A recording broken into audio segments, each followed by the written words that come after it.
Hello and Fakhar रागली to all of you. मैं हूँ फ़खर यूसुफ़ज़ई और आप देख रहे हैं डिबेट विद फ़खर। आज की डिबेट में बात करेंगे बड़ी एक इम्पोर्टेंट जैसे ब्रिक्स समिट अभी हुआ है काज़ान सिटी ऑफ रशिया, और व्लादिमीर पुतिन ने इसको होस्ट किया है। लेकिन दुनिया भर की अगर अभी मैंने जितना इंटरनेशनल मीडिया है तो वहाँ पे टॉप हेडलाइंस में इस समिट की खबरें हमें नज़र आ रही हैं। वो वेस्टर्न मीडिया को हम देख लें, किसी और दुनिया के मीडिया को देख ले, यही बातें हो रही है। और एक पिक्चर और वीडियो बहुत वायरल है। प्राइम मिनिस्टर ऑफ इंडिया और व्लादिमीर पुतिन जिस वक्त हाथ मिला रहे हैं और बड़ी एक जैसे कहते हैं कि स्माइल एक पास कर रहे हैं, दोनों बड़ा हंसते हुए मिल रहे हैं। तो कहा जा रहा है कि वेस्टर्न वर्ल्ड के लिए एक बड़ा जैसे वो थ्रेट फील कर रहे हैं। हालांकि हम अक्सर बात करते हैं कि ब्रिक्स हो या कोई और फोरम हो, उसके जो मेंबर्स होते हैं, आई डोंट थिंक सो कि उनका कोई इस किस्म की इंटेंशंस होती है कि वो किसी कंट्री के खिलाफ, वो बेशक अमेरिका जैसा सुपर पावर हो या वेस्टर्न पावर्स हो, उनके खिलाफ कोई कार्रवाई करेंगे। हाँ, इकोनॉमी, टेक्नोलॉजीज, एजुकेशन, जो क्लाइमेट चेंज आजकल एक बड़ा इशू है, शायद इसके हवाले से चीज़ें हो सकती हैं। लेकिन गालिबन जंग या फिर इस किस्म की चीज़ों के ऊपर आई डोंट थिंक सो कि ऐसा कुछ करते हैं। लेकिन फिर भी वो गालिबन खुद ये पॉलिसी या स्ट्रेटजीज अपनाए हुए होते हैं, तो शायद इसलिए उनको फील होता है। अमेरिका, कनाडा और इस वक्त जो इंडिया के साथ जो उनका चला हुआ है खालिस्तान मूवमेंट के हवाले से, उनके लोगों के हवाले से जो एक स्टांस है कनाडा का, उसका भी जिक्र चल रहा है। हो क्या रहा है, इस हवाले से आज बात करेंगे। और बात करने के लिए हमारे साथ मौजूद हैं हमारे बड़े अच्छे दोस्त, हमारे भाई, senior analyst from Canada, doctor Abhishek Mishra साहब। डॉक्टर साहब, thank you very much for from joining my India. Show. या फ्रॉम इंडिया। या फ्रॉम लोगों ने इंडिया, बोलते ऑफ कनाडा कोर्स। चला गया। No, not in Canada, in India. Sorry, मैं अगर ये बोला है तो ये रहो कि लोग डॉक्टर साहब थोड़ी सी बात करेंगे। ब्रिक्स समिट एक बड़ा फोरम, हमने एक दिन पहले भी इसके हवाले से शो किया था। लेकिन क्योंकि शी जिनपिंग और नरेंद्र मोदी साहब की मुलाकात हो या फिर बाकी डेलीगेट्स का मिलना हो, इस फोरम का ऐसा लग रहा है इससे पहले भी बड़ा एक इम्पैक्ट इसने क्रिएट किया था। लेकिन अब ऐसा लग रहा है जिस तरह G20 का समिट था, शायद उससे भी आगे। पता नहीं, आई डोंट नो कि आप मुझसे एग्री कर रहे हैं इस बात पे या नहीं कर रहे हैं। लेकिन मेरा अपना जाती जो असेसमेंट है, जो मैं देख रहा हूँ, ऐसा नजर आ रहा है। आपकी क्या मतलब पॉइंट ऑफ व्यू है इस हवाले से? हाँ देखिए, अगर हम ब्रिक्स को छोड़ दें, ये तो साइडलाइन वाली दो मीटिंगें आज हुई हैं, एक ब्रिक्स की और एक साइडलाइन की। तो मुझे साइडलाइन पे जो आज प्रधानमंत्री मोदी ने स्टेटमेंट दिया शी जिनपिंग साहब के सामने, मुझे बड़ा अच्छा लगा फखर भाई। उन्होंने जी कहा कि देखिए, ये क्योंकि ये 5 साल बाद पहली मीटिंग हुई है शी जिनपिंग साहब की और प्रधानमंत्री मोदी की, 5 साल। और जी 2020 में ये स्टैंड ऑफ शुरू हुआ था, यानी 4 साल उसको हो गए। तो एक बात तो इंडिया ने दिखाई कि भाई we will not bow down. आपका ये जो सलामी स्लाइसिंग का कॉन्सेप्ट है कि घुस जाओ तो टेरिटरी, फिर उस पर बैठ जाओ, फिर और घुस जाओ, फिर बैठ जाओ, नेगोशिएट करो। So this is not going to be tolerated. उन्होंने कहा 2020 से पहले का जो स्टेटस को था वो आप बहाल कीजिए, जो हमारी जॉइंट पेट्रोलिंग होती थी जिन एरियाज में, उसको बहाल करें। So this was a important thing. और प्रधानमंत्री मोदी ने इसको राष्ट्रपति शी जिनपिंग के सामने कहा कि ये जो मिलिट्री स्टैंड ऑफ हुआ है, ये एक वेलकमिंग साइन है, क्योंकि हमें म्यूचुअल रिस्पेक्ट, म्यूचुअल बेनिफिट और म्यूचुअल सेंसिटिविटी से काम करना पड़ेगा। And I think Xi Jinping had to listen it, and it's a very welcoming thing. हम लोग कल भी यही बात कर रहे थे फकर भाई।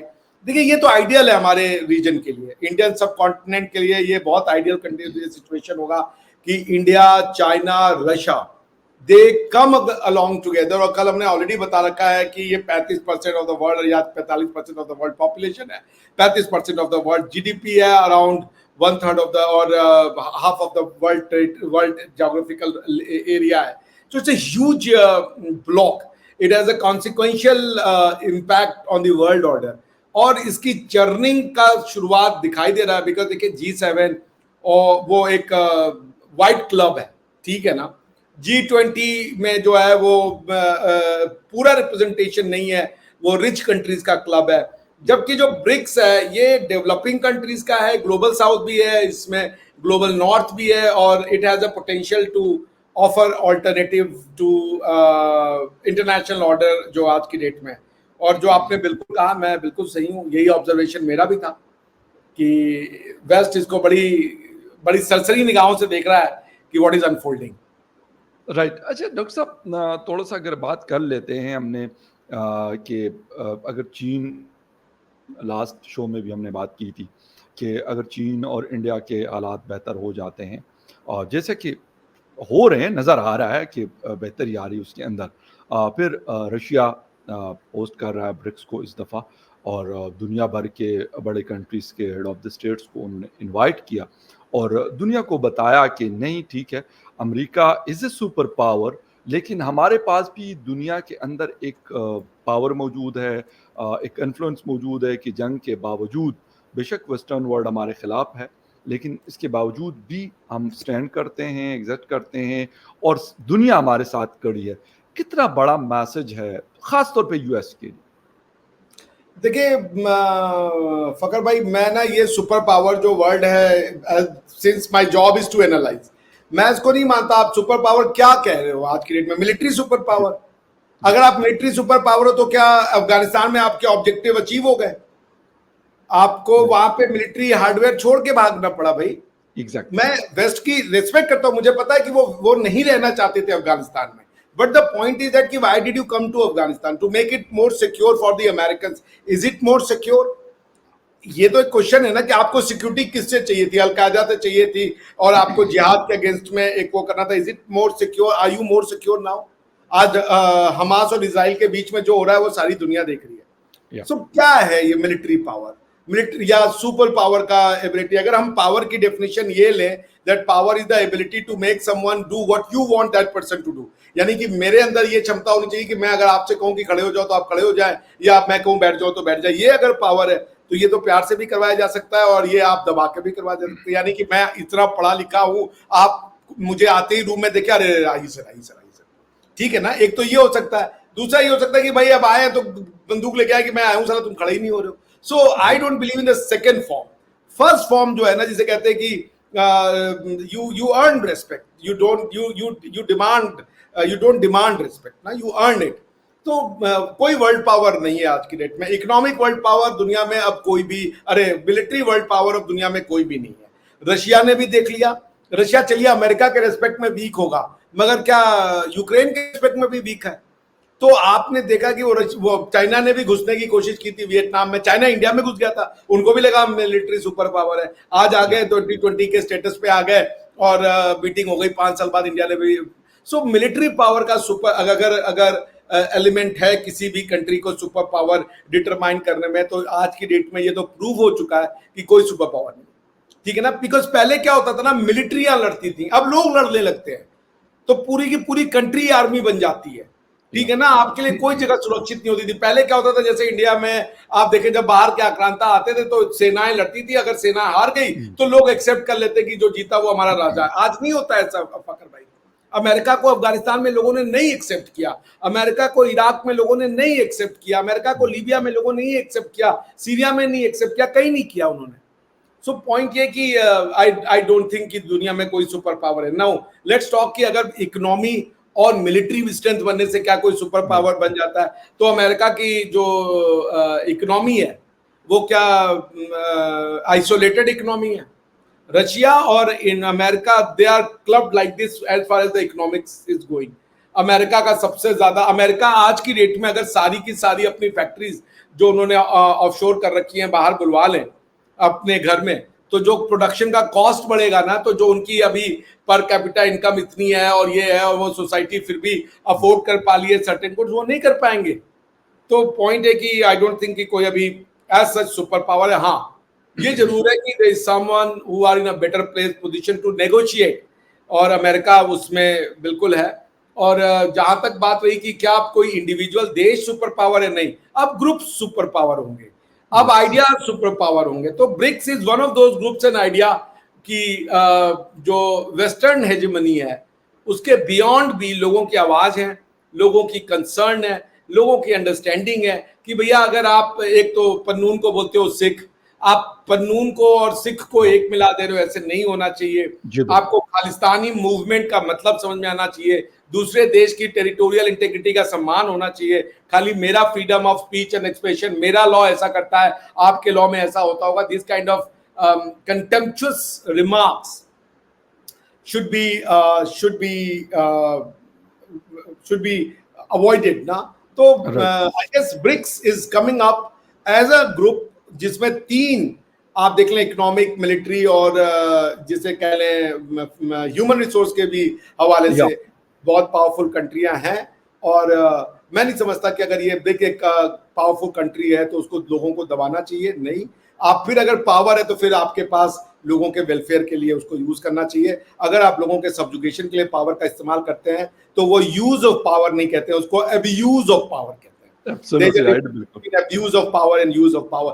पावर तभी पावर है जब आप किसी की वेलफेयर के लिए, किसी के भलाई के लिए, किसी के उत्थान के लिए यूज कर रहे हैं. अगर आप किसी को दबाने के लिए और किसी, वो पावर नहीं होता है, वो दमन होता है, सब्जुगेशन होता है. This is my understanding of power. जी. ओके, अच्छा डॉक्टर साहब, ईरान के प्रेसिडेंट और prime minister of India Narendra Modi साहब की मुलाकात भी हुई थी. बड़ी अहम, क्योंकि इस वक्त एक तो ईरान के ऊपर सैंक्शंस तो खैर बहुत सालों से है, मजीद बड़ी है, लेकिन इजराइल के साथ इस कॉन्फ्लिक्ट का वो भी हिस्सा है. वो लबनान को हम देख लें या फिर फ़लस्तीन को हम देख लें, या फिर इस किस्म के ऑर्गेनाइजेशन जो ईरान सपोर्ट करता है उनको इजराइल के खिलाफ, कितनी बड़ी मतलब एक चीज़ है इस वक्त, क्योंकि इंडिया और इजराइल के आपस में भी, नेतन्याहू और नरेंद्र मोदी साहब के बीच में भी लाजमी बात है, राब्ते होते हैं, मुलाकातें भी होती हैं. लेकिन ऐसी सूरत हाल में ईरानियन प्रेसिडेंट के साथ मुलाकात, ऐसी सिचुएशन में क्या मैसेज है या क्या चीज़ें हो सकती है? क्या मिडल ईस्ट में कुछ मतलब जिसे कहते हैं कि जो हीट है वो कम हो सकती है, या नहीं, कोई ऐसा वो नज़र नहीं आ रहा? नहीं, मुझे तो देखिए, जो प्रेसिडेंट मसूद पेजेश्कियान साहब हैं, वो एटलीस्ट अपीयरेंस वाइज मैं जाऊं, मैंने अभी उनको नहीं देखा, मुझे काफी सॉफ्ट लगे, टेंडर लगे. जो एक पर्शियन सिविलाइजेशन की खास बात है. जब आप इंडिया में पारसियों से मिलिए ना, तो बड़े सॉफ्ट लोग होते हैं. ठीक है, या बड़े रिजिड होते हैं मगर सॉफ्ट होते हैं. वो या उनके खास बोलने का तरीका है, उनका वो टोपी और ये, they have a distinct identity. मुझे बहुत अच्छे लगते हैं. मेरे बहुत से दोस्त सही. पारसी थे, उनका एक अलग स्टाइल है. तो उनकी उसमें जो उनका डिमेनर था, जिस तरीके से प्रधानमंत्री मोदी से मिले, पेशकेशिया साहब मॉडर्न ड्रेस पहना हुआ था, उन्होंने कोट और शर्ट पहना हुआ था, वो बहुत बड़ा मैसेज था. आई गेस मैंने बहुत दिन बाद मेरे ख्याल से जो किसी ईरानी रिप्रेजेंटेटिव को वेस्टर्न आउटफिट में देखा. लास्ट बार वो जो महमूद निजात साहब थे, अहमद निजात साहब शायद, अहमदीनेजाद.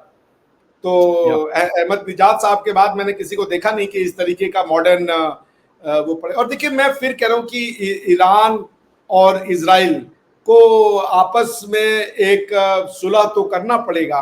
ईरान को मॉडरेशन की ओर जाना पड़ेगा, ये जिद छोड़ना पड़ेगा.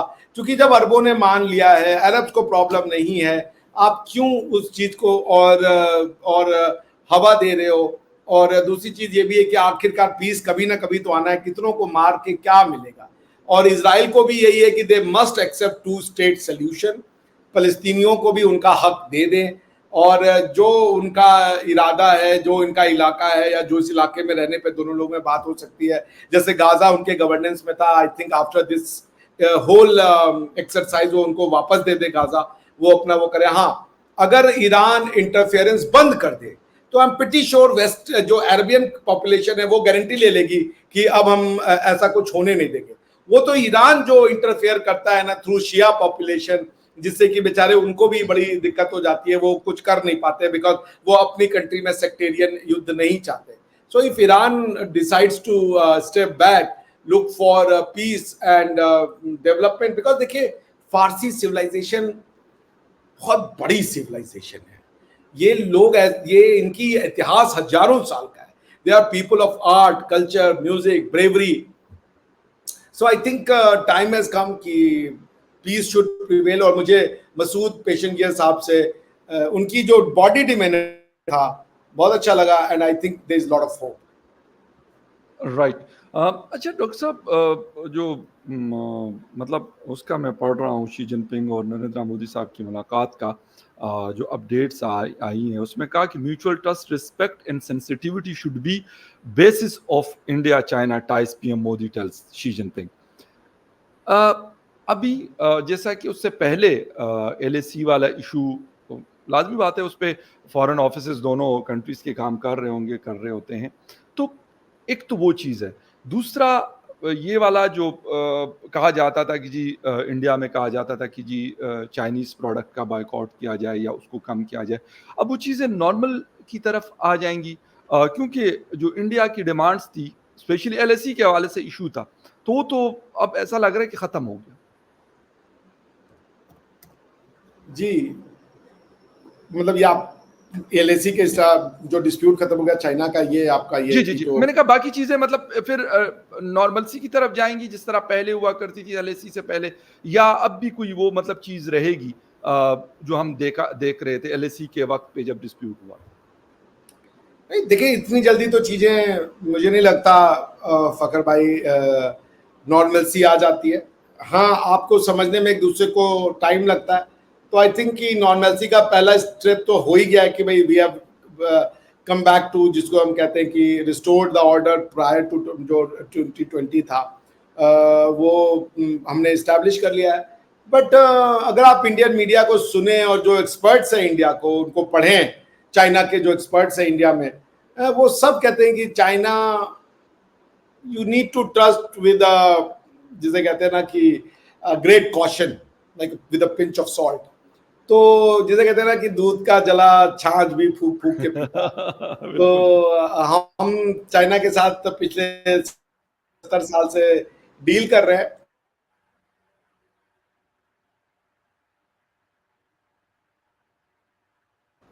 तो जी। चाइना के साथ इतनी जल्दी तो वो कॉन्फिडेंस नहीं, देखिए एक होता है ना, एक होता है नॉर्मलसी, एक होता है सीबीएम, कॉन्फिडेंस बिल्डिंग मेजर। तो नॉर्मलसी के बाद का जो सीबीएम वाला टाइम है वो टाइम लगेगा। और जैसा मैंने कहा कि जो ब्रिक्स में जैसे जैसे ब्रिक्स एक प्लेटफॉर्म बनेगा जो इस रीजन के इंटरेस्ट को देख रहा है, ठीक है ना, इस रीजन के इंटरेस्ट को देख रहा है, नॉट सिर्फ चाइनीज इंटरेस्ट और इंडियन सब कॉन्टिनेंट का इंटरेस्ट और सेंट्रल एशियन इंटरेस्ट, वो जब as a region as a whole देख रहे हैं तो perhaps they will have a larger view, comprehensive view to look at things and take a constructive action. तो मेरा ये मानना है कि फकर भाई कि इतनी जल्दी तो आपको बहुत ज्यादा जैसे आपने देखा अफगानिस्तान में क्या हुआ था आपके साथ, बिल्कुल सही कह रहे हैं। तो चीजें कब पलट जाएं, तो इतना रूम तो छोड़ना चाहिए कि आप बाद में कहें हाँ भाई हमने छोड़ी, जगह छोड़ी थी। तो हमारी हमारी जिसे कहते हैं ना कि ये हमारी विशफुल थिंकिंग हो सकती है। My desired wish is that कि India and China must get along very nicely. India, China, Russia would be a formidable, जिसे कह लीजिए pivot of international legal order in the 21st century. अब इस direction में जो आप कह रहे हैं वैसा हो जाए तो बहुत बढ़िया है। But being an Indian and with our experience with the China, I would be having my cards close to my chest. मतलब इतना जल्दी तो मैं ट्रस्ट नहीं करने वाला हूँ इनके ऊपर। Okay. So it's a step forward, welcoming thing. But देख कहते ना, देखिए आगे आगे होता है क्या, अभी तो इब्तिदाई इश्क होता है क्या। हाँ, हाँ, हाँ, So, बिल्कुल ज़बरदस्त। अच्छा डॉक्टर साहब जो कनाडा और इंडिया के दरमियान कॉन्फ्लिक्ट क्रिएट हुआ है ब्रिक्स में, लाज़मी सी बात है इंडिया पहले से था, अब नहीं है, बाकी कंट्रीज़ भी हैं। तो क्या कोई चीज़ मतलब ऐसी होगी कि एक मैसेज गया होगा कि नहीं आप बेशक अमेरिका भी उसके अंदर किसी हद तक शामिल है, बहुत ज़्यादा नहीं लेकिन उनकी तरफ से भी स्टेटमेंट्स आती हैं या फिर वेस्टर्न वर्ल्ड को कोई ब्रिक्स का भी मैसेज गया होगा, मतलब इंडिया वर्सेस कनाडा जो कॉन्फ्लिक्ट है उसमें कॉन्टेस्ट में पूछ रहा हूँ। अब तो वेस्ट को तो मैसेज गया ना, वेस्ट को मैसेज तो गया। आखिर आपने नहीं सुना क्या जस्टिन ट्रूडो के लिए पुतिन साहब ने क्या क्या वर्ड यूज किया था 1 या 2 दिन पहले, आपने जरूर सुना होगा उसको। ही सेड, मैं यहाँ बोलना नहीं चाहता बिकॉज वो हेड ऑफ स्टेट है, भले या हमारी उनसे वो नहीं है, लेकिन I would respect a head of state. तो ट्रूडो साहब के लिए तो वर्ड उन्होंने यूज किया। अब ट्रूडो साहब ने कनाडा के पार्लियामेंट में एक नाजी को फैसिलिटेट करवा दिया था। तो या तो वो बात तो सही थी, बाद में उनकी बड़ी छीछा लेदर हुई कि क्या ट्रूडो साहब इतने नॉन सीरियस हैं। और देखिए वेस्ट या कनाडा या कोई भी समझदार व्यक्ति नहीं जाएगा कि इंडिया और कनाडा का रिलेशनशिप खराब हो। खालिस्तान एक जिसे कह लीजिए इरिटेंट है मेजर हमारे inter bilateral relationship between Canada and, लेकिन आप देखिए अमेरिका के साथ इशू नहीं हुआ क्योंकि अमेरिका ने भी एलिगेशन लगाया कि पन्नून को मारने की कोशिश की गई। बट अमेरिका के साथ हमने उसको बड़े मेच्योरिटी से हैंडल किया, अमेरिका ने भी उसको बड़ी मेच्योरिटी के साथ हैंडल किया है। बट कनाडा ने तो उसको मैच्योरिटी के साथ हैंडल नहीं किया, वो पता नहीं कहाँ कहाँ फोरम पे उठाने लगे। और आपको एक क्लिपिंग अगर आपने देखी होगी फकर भाई, कि एक बार किसी मीटिंग में शी जिनपिंग साहब है और ट्रूडो साहब खड़े हैं, और Xi Jinping through an interpreter उनको बोलते हैं कि पिछली बार जो हमारी मीटिंग तुम्हारे साथ हुई थी उसमें कुछ सीक्रेट बातें हुई थी, वो तुमने पब्लिक में रिवील कर दी थी। Have you seen that clip और नॉट? तो अगर नहीं है ना, मैं आपको भेजूंगा, आप वो जरूर देखिएगा। सही सही। तो शी जिनपिंग साहब ने उनको काइंड ऑफ चेस्टाइज्ड हिम, डांटा कि यार तुमसे जो सीक्रेट में बात होती है तुम पब्लिक में रिवील कर देते हो। तो और फिर उन्होंने वही कहा, वहां पे ये खड़े थे, क्या नाम है इनका, ये ट्रूडो साहब, उन्होंने जी कहा जी। नहीं हमारे यहाँ स्पीच एंड एक्सप्रेशन। अरे भाई, हर चीज, कुछ चीज freedom of speech and expression, कुछ प्रिवेसी भी होती है, कुछ और भी चीजें होती है, आप हर चीज सीक्रेट को। चीजें होती हैं। हाँ, तो इसलिए उन्होंने बड़ा अच्छा उसको डांटा था, उनको साहब को, क्या नाम है, ट्रूडो को, ट्रूडो साहब। शी जिनपिंग ने, हाँ बिल्कुल। हाँ, शी जिनपिंग ने। तो वो अगर आपने नहीं देखा, मैं आपके लिए ढूंढता हूँ, वो बड़ा मजेदार है, मुझके सिर्फ 30 सेकंड का है। हाँ, मिल नहीं गया, देखा? बिल्कुल। आप शेयर करेंगे? नहीं बस ठीक है, मैं आपने उसको बता दिया, मेरा ख्याल, क्योंकि उसके कॉपीराइट्स और उसका हमें पता होता नहीं है। ये मेरे ख्याल से न्यूज़पेपर का है, ये फ्री क्लिप होगा, तो I don't think it should be problem. सबने यूज नहीं किया खैर। है, और ये जी हाँ ट्वेंटी हाँ। का है। अच्छा, आई आप डोंट थिंक इट बात शुड कर बी। रहे। ठीक है। आपको दिख तो रहा होगा ना? हाँ हाँ, मुझे दिख रहा है। हाँ, If there is sincerity on your part, free and open and frank. Right right right right, बिल्कुल सही। तो अच्छा। वही उनका फिर से उन्होंने वो तो डांट दिया, उन्होंने कहा यार तुमको कुछ बात बताओ, तुम पब्लिक में चले जाते हो, बच्चे बच्चे हो क्या? वो कहे नहीं, हमारे यहाँ भी in Canada believe in free and open. अरे भाई, क्या फ्री? अब चाइना में फ्री एंड ओपन डायलॉग में नहीं हुआ, अब अपनी सारी पर्सनल बातें आप मीडिया में शेयर करते हो क्या? तो ये ट्रूडो साहब has been little immaturish, maybe he is a nice man और something, but he has some, उनकी पॉलिटिकल कंपल्शन भी हो सकती है, बट उनकी वजह से इंडिया और कनाडा का relationship has hit the nadir, जो नहीं होना चाहिए था, अनफॉर्चुनेट है, बट आई थिंक ये टेम्पररी है, क्योंकि ये कोई मेजर इरिटेंट नहीं है। We would sort it out, और फिर से India and Canada will be back on track, और एक अच्छा रिलेशनशिप होगा, because we have lot to gain from Canada and Canada has lot to gain from। उनकी मीडिया खुद कह रही है कि India Canada relationship is a very serious and important relationship, because उसमें इकोनॉमिक्स का बहुत बड़ा रोल है, we can not just let it go like that, even they are that much serious, but they are also playing to the gallery, India भी is also playing to the gallery. तो अभी backdoor channel देखिए क्या हो रहा होगा, तो हमको भी नहीं पता, आपको भी नहीं पता। बिल्कुल सही है। और देखते हैं कि अभी क्योंकि ब्रिक्स समिट है, वैसे भी मुलाकातें होती हैं, कंट्रीज़ के आपस में बातचीत भी होती है, मसले भी होते हैं, लेकिन ये सारा कुछ साथ-साथ चल रहा होता है। हाँ, बाज़ औक़ात कुछ प्रॉब्लम्स ऐसी बढ़ जाती है, जिस तरह मिडल ईस्ट इस वक़्त एक सिचुएशन चल रहा है, या फिर कनाडा और इंडिया के दरमियान जो मसला चला, इससे पहले चाइना और इंडिया के दरमियान था, या इंडिया पाकिस्तान की अगर हम बात करते हैं, अफ़गानिस्तान है, इस तरीके से। लेकिन उसको with the passage of time कैसे हैंडल किया जाता है, ये बहुत एक इम्पोर्टेंट चीज़ है, और क्या मैच्योरिटी दिखाई जाती है, ये भी बहुत अहम है। डॉक्टर साहब, थैंक यू वेरी मच, आपके टाइम का बहुत शुक्रिया कि आपने शो जॉइन किया in viewers. Thank you very much for watching debate with Fakhar Yusuf ji. किसी और डिबेट में आपसे फिर मिलेंगे, तब तक के लिए टेक केयर एंड बाय।